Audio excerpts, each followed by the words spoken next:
Cette déclaration politique de la conférence de présidents de la coalition de la gauche congolaise a été précédée par une grande rencontre des ténors de la coalition le lundi 21 juillet 2025 au siège national de l'Alliance pour le changement à la 11e rue Limité industrielle. La coalition de la gauche congolaise s'est réunie en conférence des présidents en réunion extraordinaire ce mercredi 23 juillet 2025. Un seul point a figuré à l'ordre du jour, à savoir la signature de la déclaration de principe signée à Doha au Qatar entre le gouvernement congolais et le mouvement armé AFC M23.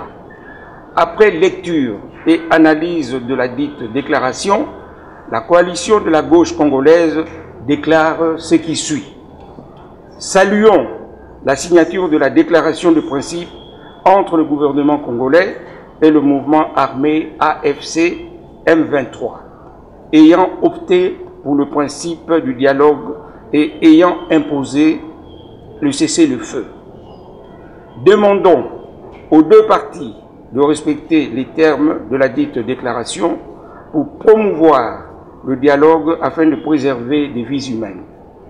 Rappelons notre plan de sortie de crise, un dialogue à deux niveaux, à savoir le dialogue international entre la République démocratique du Congo et le Rwanda, le dialogue national inclusif intercongolais.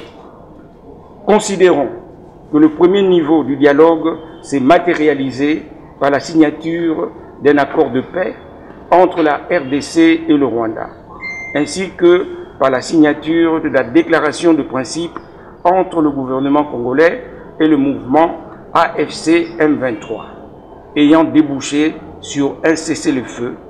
Cette étape est un pas important vers le dialogue intercongolais inclusif. Rappelons que la République démocratique du Congo traverse une crise multiforme, avec en toile de fond une crise sécuritaire qui, au-delà du phénomène AFC M23, nécessite un dialogue inclusif.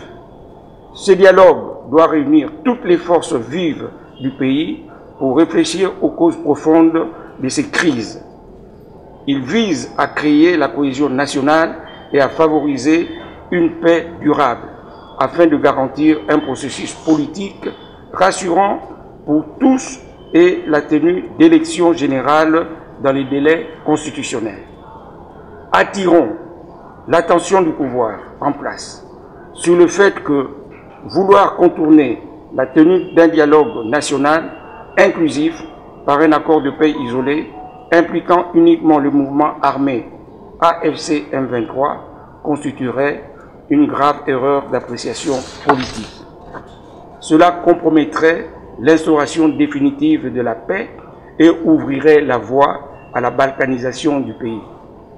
Réaffirmons notre attachement aux valeurs républicaines et demandons au peuple congolais de faire barrage à toute tentative visant à contourner le dialogue national inclusif pour des positionnements partisans et personnels au détriment du peuple congolais en général et de la population de l'Est en particulier.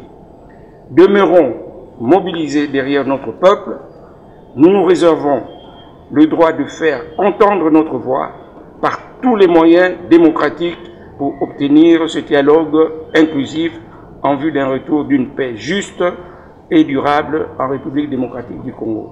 Que vive la coalition de la gauche congolaise, que vive la paix et la sécurité, que vive la République démocratique du Congo. Fait à Kinshasa le 23 juillet 2025.